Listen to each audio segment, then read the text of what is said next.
The other day about the tztukim and the kairayim, which was really not the main thing I wanted to talk about. But I do want to talk a little bit about the halakhic mitzvah of Sefiras HaOmer. It's in this week's parsha. Usvartem lachem mimacharas haShabbos, which we interpret the day after Pesach, day after the first day of Pesach. Miyayim haviachem es Omer hatnufa, from the day that you bring the korban HaOmer, which is a barley offering that is brought the second day of Pesach, you shall count 7 weeks, and then you have the holiday of Shavuos. So there's a fundamental machlokas rishonim if Sefiras HaOmer bisman hazeh is a Torah commandment or only a Rabbanan commandment. Tosfos in Maseches Menachos says, and most rishonim agree with Tosfos, that the mitzvah of counting the Omer bisman hazeh is only rabbinic zecher lemikdash, a remembrance of the Beis HaMikdash. And the reason that's so is that the Torah says, when do you start counting the Omer? Miyayim haviachem es Omer hatnufa, from the day that you bring the korban HaOmer. You start counting Sefira from the day that you bring the korban HaOmer. So says Tosfos, when there's no Beis HaMikdash and you don't bring the korban HaOmer, there is no chiyuv d'oraisa of counting the Omer. And that which we count the Omer bisman hazeh is a drabanan obligation in order to remember what we used to do when there was a Beis HaMikdash. That is the shita of Tosfos, that Sefiras HaOmer bisman hazeh is midrabanan. The other opinion is the shita of the Rambam. The Rambam says that the counting of the Omer is the oraisa today, and it does not depend on the korban HaOmer. It's an automatic chiyuv that kicks in on the second day of Pesach. Second day of Pesach, you're mechuyev to start counting the Omer. So this is a big machlokas.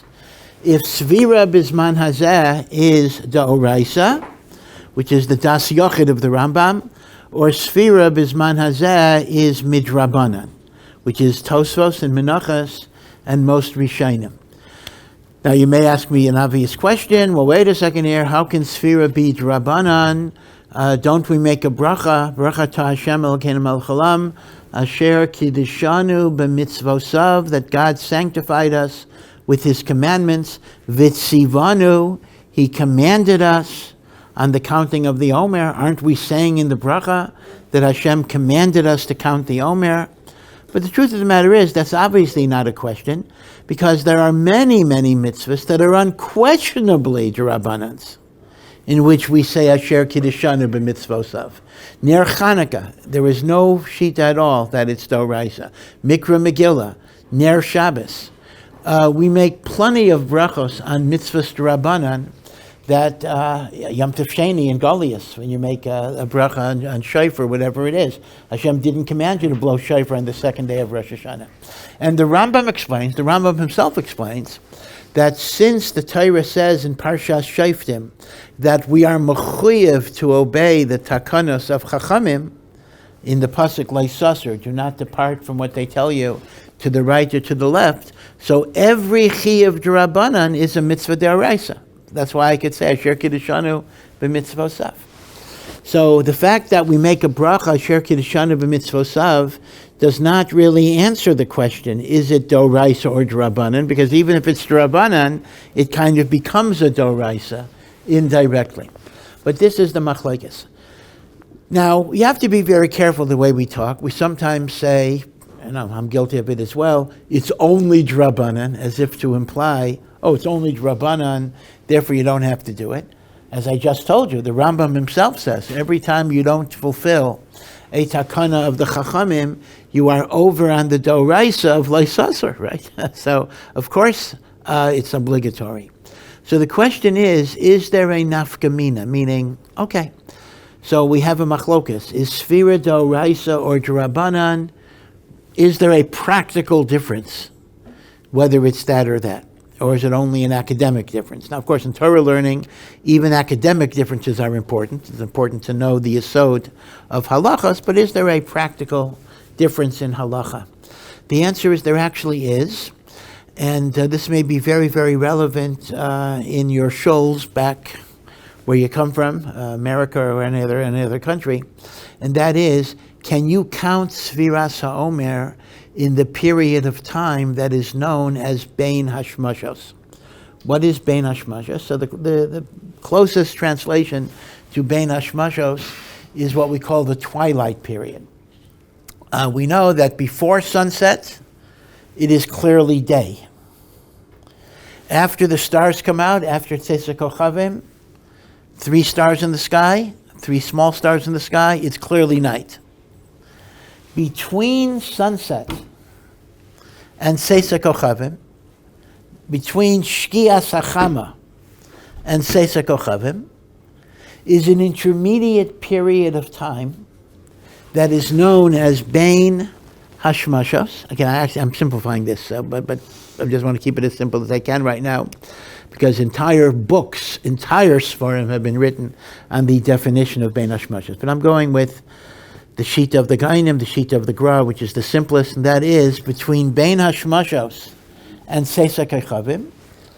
I'm sorry, between Shkias HaChama and Tzeitzei Kochavim is called Bein Hashmashos, twilight. And the status of Bein Hashmashos, there are 3 possibilities.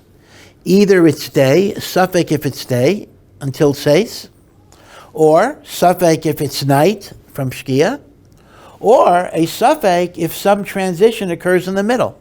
Part of it is day, part of it is night.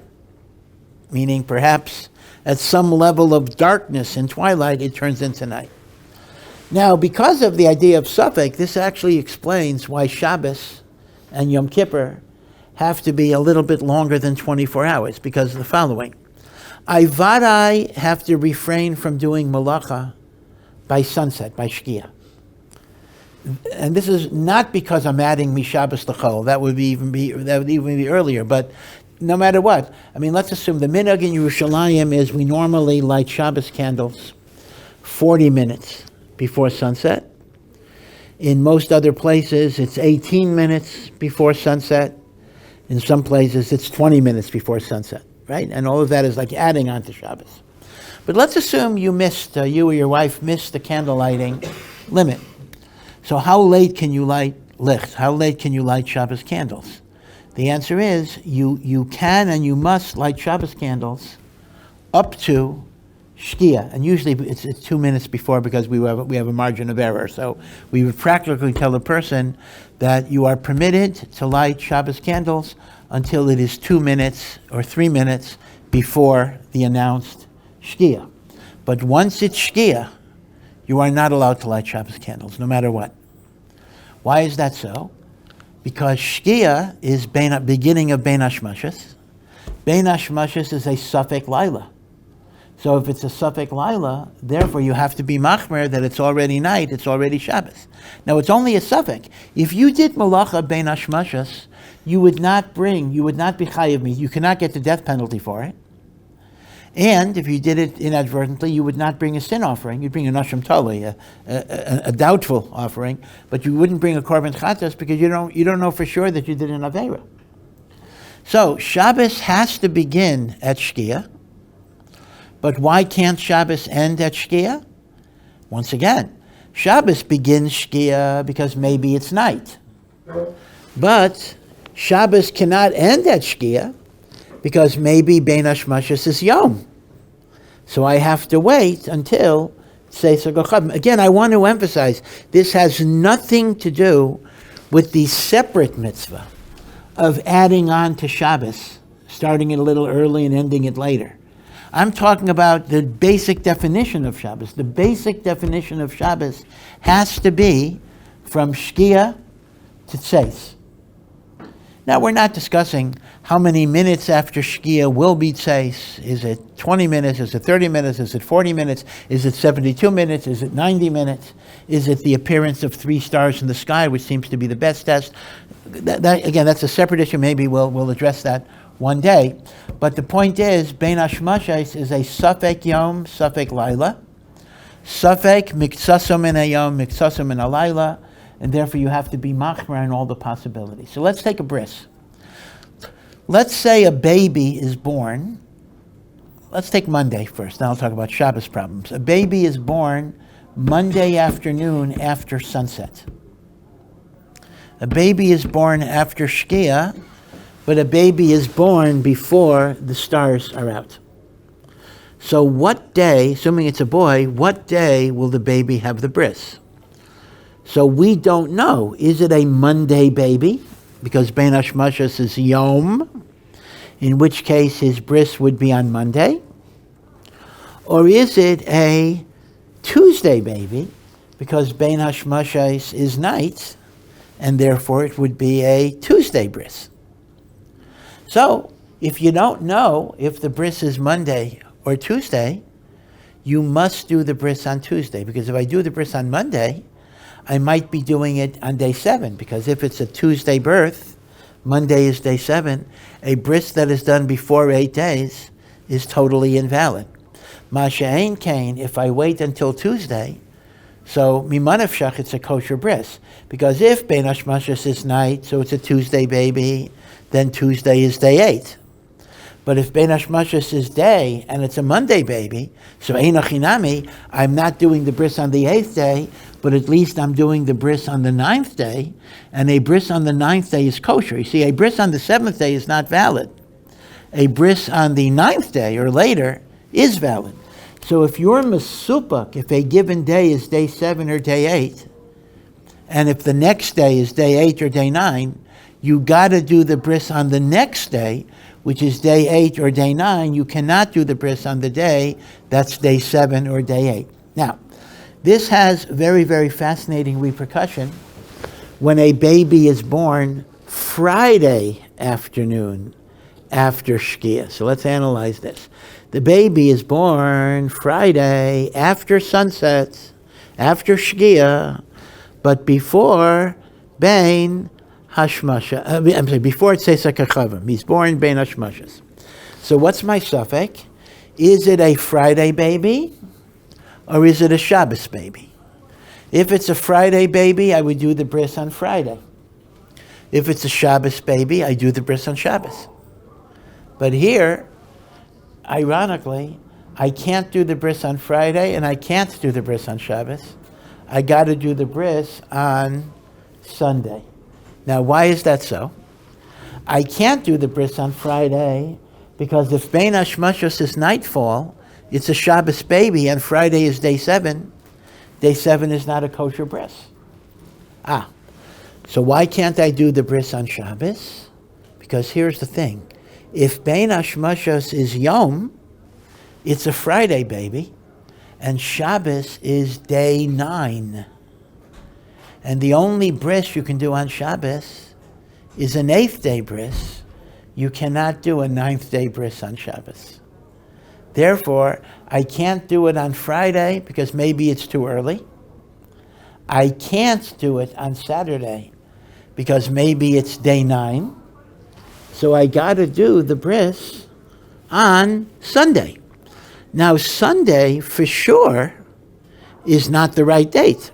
Sunday is either day 9, if the baby is called a Shabbos baby, or it's day 10, if the baby is a Friday baby. So in such a situation, it is impossible to fulfill the mitzvah of circumcision on the 8th day. I got to do it late. I got to do it either day 9 or day 10. In other words, Sunday is either day 9 or day 10. And of course, by the way, if Sunday happens to be a Yom Tov, so that would push it off even further because you can't do a late bris on Yom Tov either.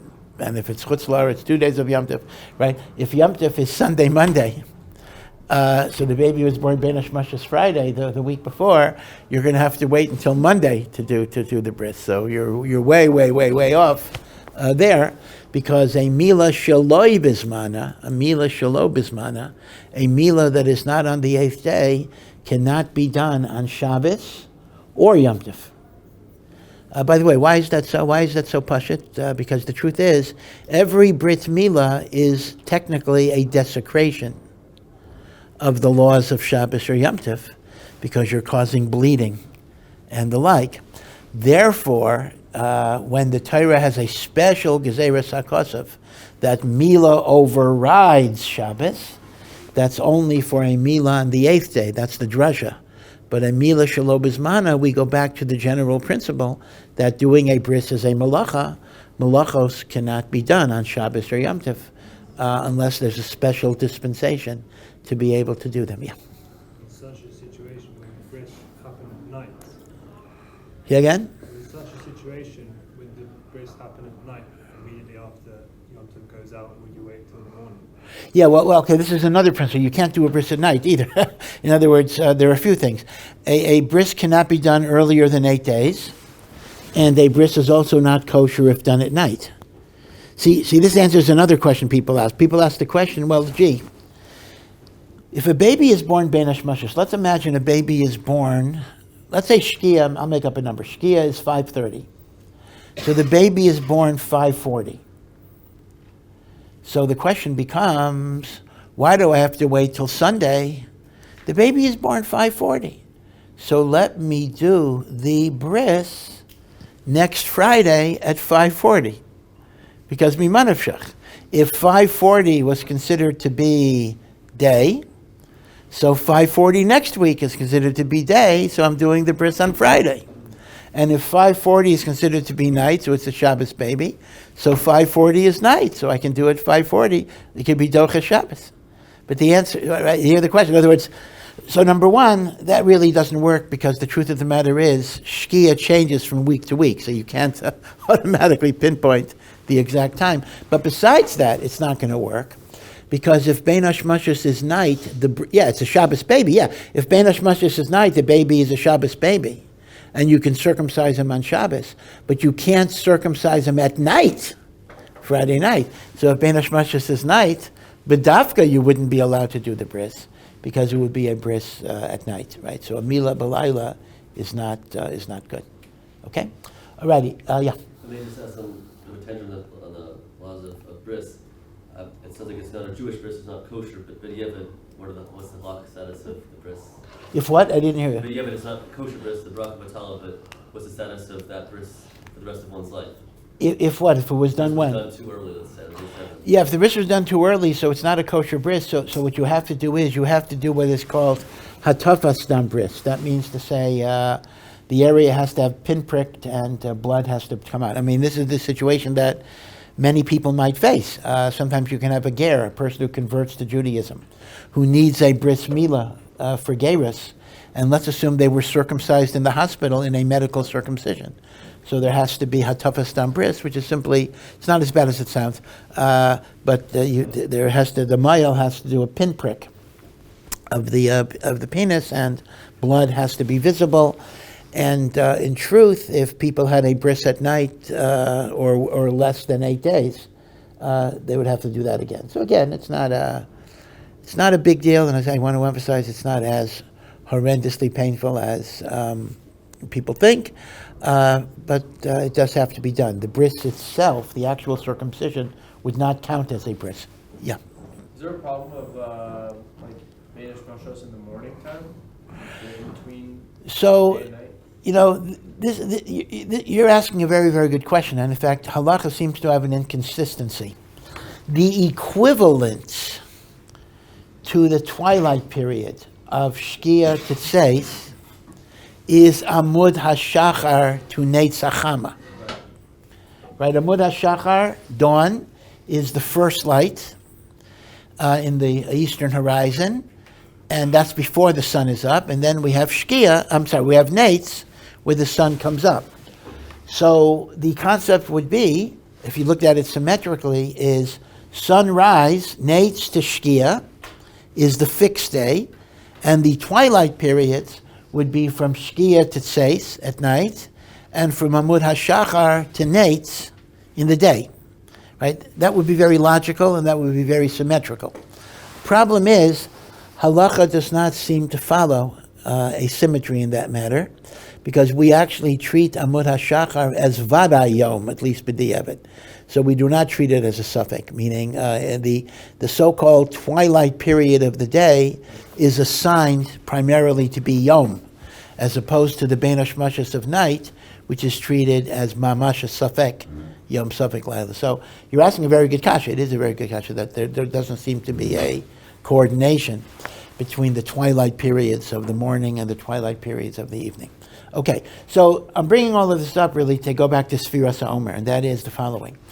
Most shuls, at least in the United States, if they're not yeshiva minyanim, typically hopefully they try to daven mincha before shkia, before sunset, and they will daven ma'ariv right after shkia.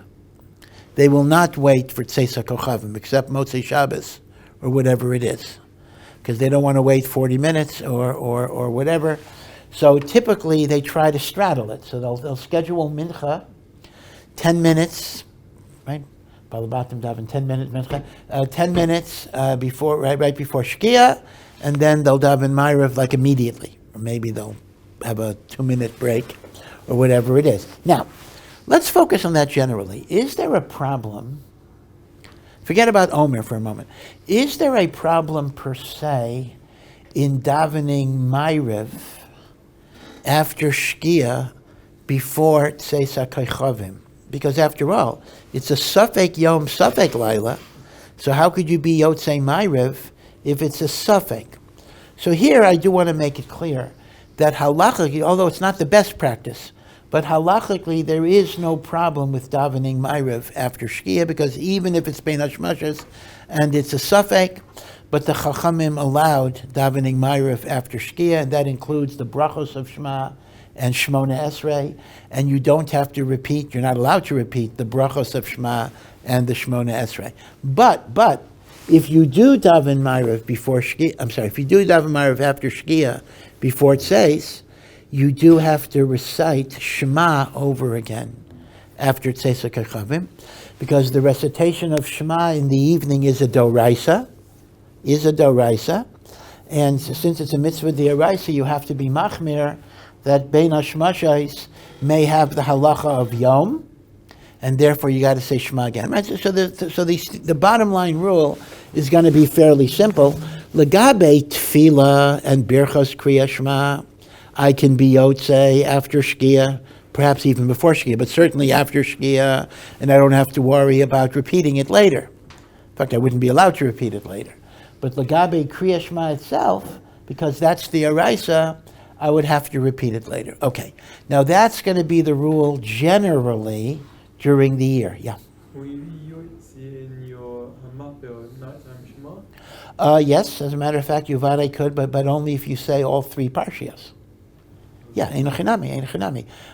You could be yotzei with Kriya Shema Lamita if you say all 3 parshios. In fact, not the first Rashi, but the very beginning of Maseches Brachos, Rashi actually talks about the fact people daven ma'ariv early. How are they yotzei Kriya Shema? So Rashi says you're yotzei with Kriya Shema al Hamita. Tosos asks the kasha, but you don't say all 3 parshios. All right, so the answer is Rashi held you would say all 3 parshios under those circumstances. Okay, so now my question simply is, what does a shul do during the Omer period? Are you allowed to count the Omer in the Bein Hashmashos period? So the answer is, this would actually depend on the machlokas between Tosfos and the Rambam. Because if you maintain like Tosfos and most Rishonim, that the counting of the Omer is only midrabanan, so whenever you have a doubt regarding a mitzvah d'Rabbanan, you're allowed to give yourself the benefit of the leniency. So if I don't know if Bein Hashmashos is night or still day, on a mitzvah d'Rabbanan, I'm allowed to follow the assumption that it's night, and I can count the new Sefira. Safek d'Rabbanan, lekula. I could be machriya that Bein Hashmashos is Lila. The same way I could daven ma'ariv after shkia, I could count Sefira after shkia. But if I follow the Rambam that says Sefiras HaOmer is d'oraisa, so fakert legabe a d'oraisa, just like Kriya Shema, I got to go lechumra and be choshesh for the possibility that Bein Hashmashos is Yom, and therefore I wouldn't be allowed to count the Omer till nightfall. So this is a nafkamina between the Rambam and Tosfos. So lahalacha, what we say is this: lahalacha, since we do paskin like Tosfos, you are allowed to count with a bracha bein Hashmashos, but to be choshesh for the shita of the Rambam, you should count again, just like Kriya Shema. You should count the Omer after Tzeisa Kochavim without a bracha. Now, if you're not a chazan, if you're a yachid, it might be better to tell you not even to count at all till later. But there's a certain advantage to counting earlier, because that way at least you won't forget. Meaning, if you're not counting with the minyan, you might forget. That's what they say now. I saw an advertisement. They have all sorts of apps for Sefiras HaOmer. This is an awful thing. Oh, yeah, just to show you what happens when we're so dependent on technology. I couldn't believe it. Somebody went over to me like a few days ago, and they said they just discovered that their Sefiras HaOmer app was off a day. How does that happen? So when you rely on the app, you mess up. I mean, basically, he lost the ability to make a bracha. He missed a day because I don't know if it's because of the way he programmed it or the app itself was defective. I don't know what it is. But somebody put an advertisement I saw in a magazine that said, I have the greatest app for remembering the Omer, and that is davening Ma'ariv B'tzibur every night. That's the best way to remember what day of the Omer it is.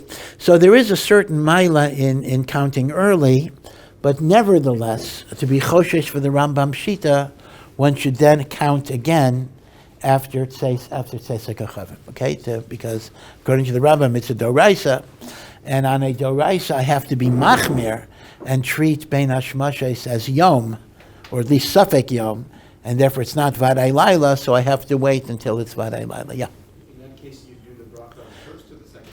No, so you do the bracha the first time, because the problem is if you counted the first time without a bracha, since you might have been yotzei, you wouldn't be allowed to make a bracha afterwards. So you do the bracha the first time.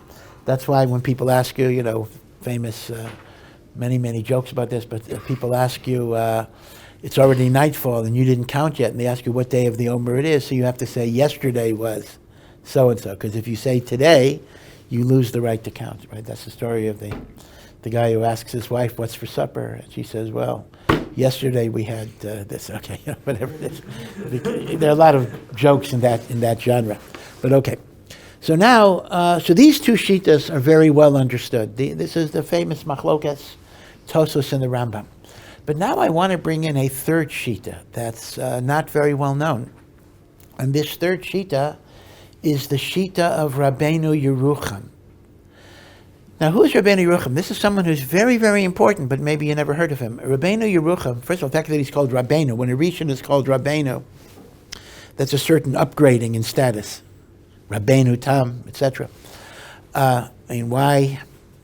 Even the Rambam is not always called Rabbeinu and Ramban. I'm not sure why, but only some Rishonim get the title Rabbeinu. Rabbeinu Yerucham was a Talmud of the Rosh, Rabbeinu Asher, also Rabbeinu Asher, and Rabbeinu Yerucham wrote, this is before the Shulchan Aruch, before the Torah, Rabbeinu Yerucham wrote codes. He wrote Svarim of halacha. And if you look, anyone who learned Shulchan Aruch or Torah, sees that Rabbeinu Yerucham is quoted constantly. If you look in the parentheses in the Ramah, where the Ramah got some halacha, it'll say Rabbeinu Yerucham, the Beis Yosef. Rabbeinu Yerucham is mentioned over and over and over and over again as a major makor of halacha. But side by side with his prominence and his authority, there's a strange bit of almost mythology associated with him, that it's brought down in certain sources that anyone who reprints his svarim is going to die. You will not survive the year. It is forbidden to reprint his svarim or to recopy his svarim. So the question is what on earth is going on? He's one of the greatest of the poskim. So why would there be some rule that if you reprint his sefer, there'll be a death penalty on you? So it's not at all clear. It seems to be the following problem, that he was such a popular posek that in the ages before printing, his Sfarim were copied over and over and over and over and over again.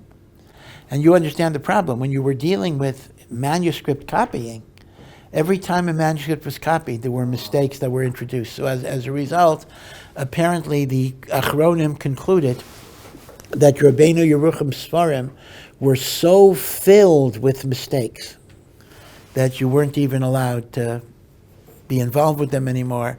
Whatever the Beis Yosef brings is fine, but don't look at it today. Now, it's interesting, if you go down to the Beis Medrash, go to the bookshelf, you'll see a new, beautiful 4-volume edition of Rabbeinu Yerucham's Sfarim, and the author, not the author, but the editor was apparently a little afraid of the curse, so he had to spend a few pages in the introduction explaining, how could I do this, since you're not allowed to do this? And he explained exactly this, that since the concern was incorrect text, and he spent so much time going over all the manuscripts and correcting everything, so for Steitzach, not only is that not a bad thing, that's a good thing. So he said that it's certainly not going to be usher if you go to the effort to try to reproduce a corrected edition. So this is Rabbeinu Yerucham. So again, I just want to point out that whether you heard of him or not, Rabbeinu Yerucham is an enormously important posek in halacha, that so much of the Shulchan Aruch,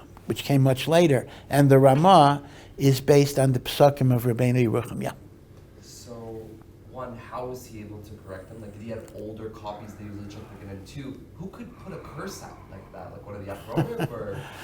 Yeah, the Chidah brings it. Again, these were Kabbalists, and I'm not sure if anybody. I don't know if there's any record of somebody pronouncing a curse. Maybe I misstated it, but apparently there were people who were involved in the writing, and they died. So the Achronim inferred that God is cursing. It's not like somebody pronounced a curse, but Hashem didn't want people to be involved in these writings.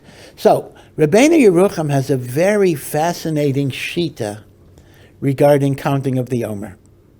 Right? The question is it Doraisa? Is it Rabbanan? So says Rabbeinu Yerucham the following. We know that when we count the Omer, there's a chiyuv to count days, and there's a chiyuv to count weeks. So, for example, on day 14, we said, Hayom Arba Asar Yom. This is the 14th day of the Omer. Shehem Shnei Shavuos. Days and weeks. Now, by the way, I want to point out that the actual chiyuv of days and weeks is a little different than the way we do it.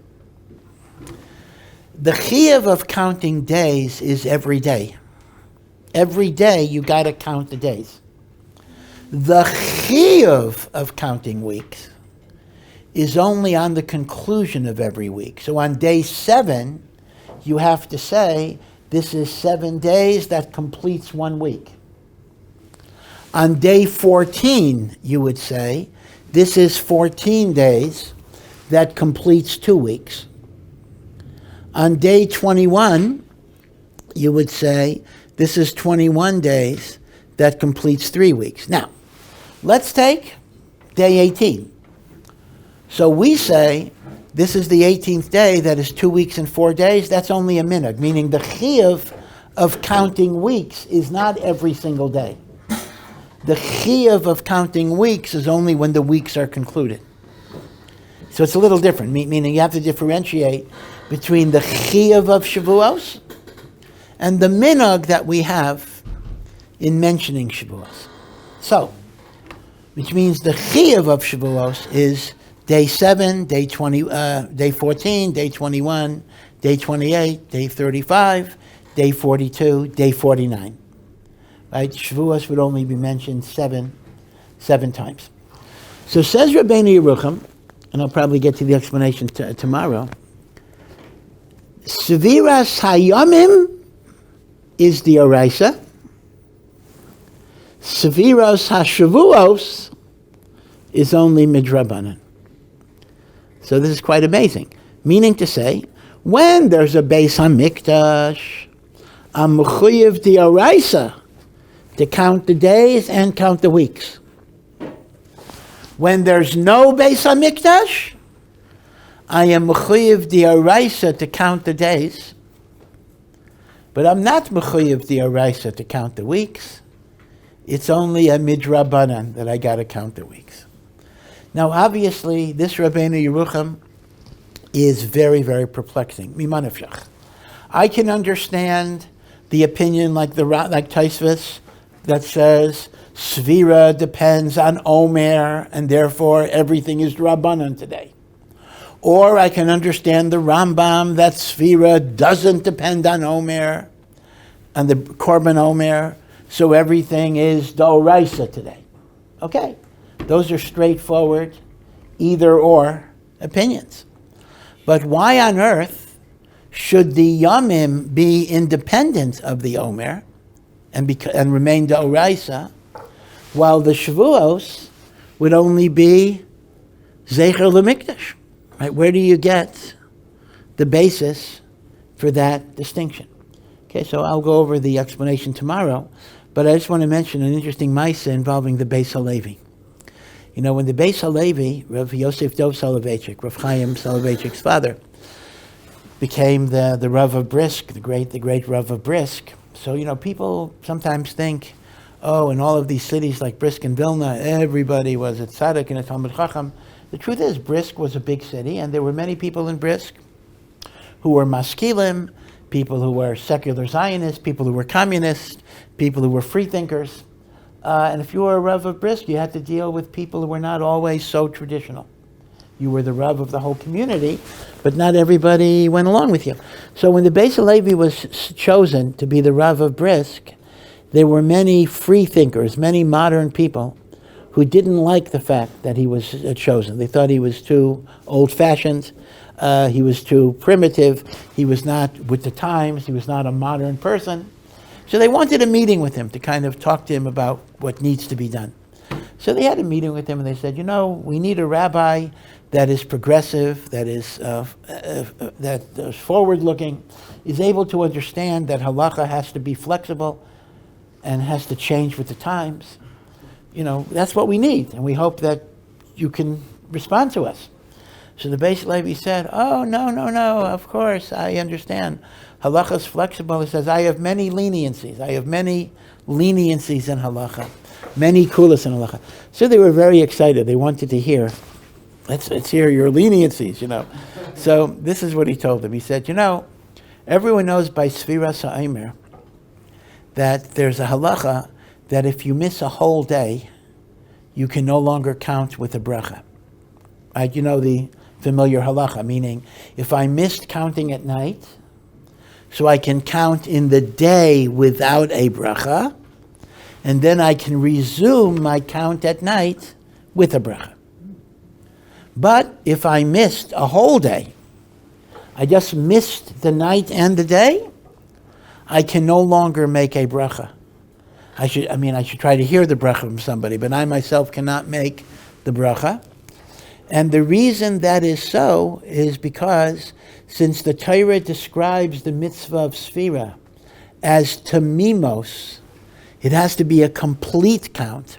So some Rishonim take the position that if you missed a day, your count is no longer complete, so you cannot make a bracha anymore.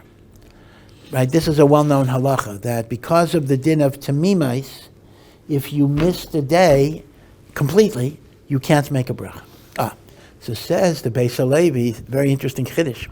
He says like this: there are two separate mitzvahs of counting.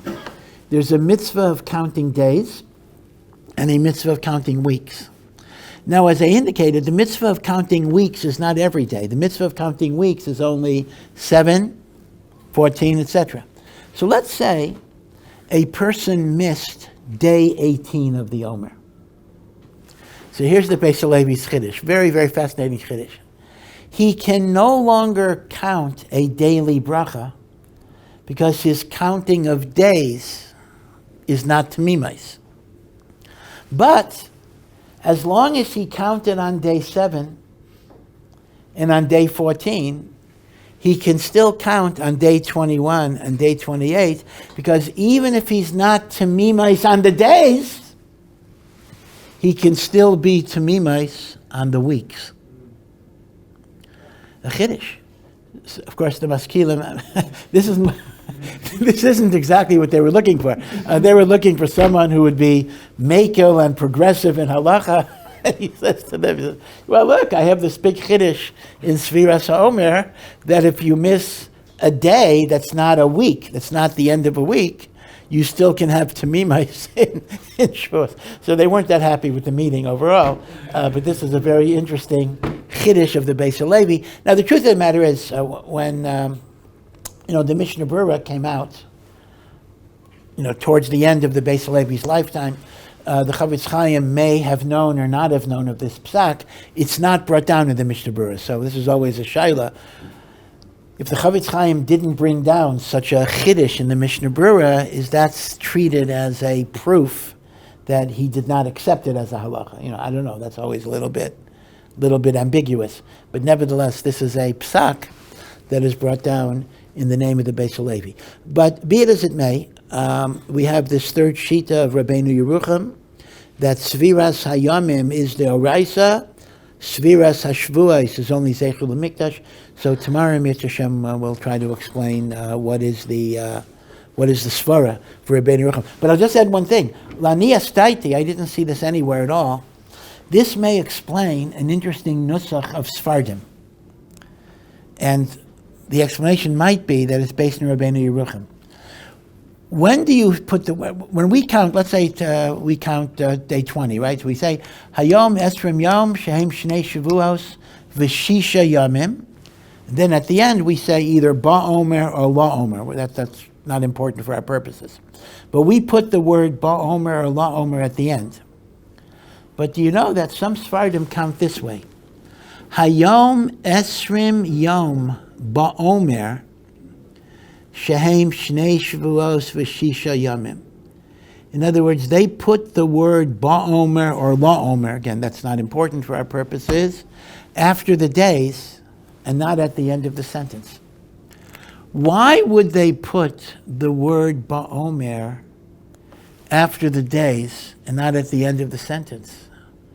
So Lania Staiti, I would suggest that maybe it's based on Rabbeinu Yerucham, that since the counting of the days is a Torah law, and the counting of the weeks is only Zecher L'Mikdash, we want to put the word HaOmer adjacent to the component of the mitzvah that is a Torah requirement. Meaning, both like Tosfos, that everything is D'Rabbanan, and like the Rambam, that everything is the Oraisa, you should put HaOmer at the end. But the chiluk of putting it after the Yamim might be based on Rabbeinu Yerucham. So that's maybe something to think about, that this may be a girsa that started because of Rabbeinu Yerucham Shita. Okay, see you tomorrow. Thank you for listening to this HaOmer production. To find out more and to partner in our mission, please visit ohr.edu.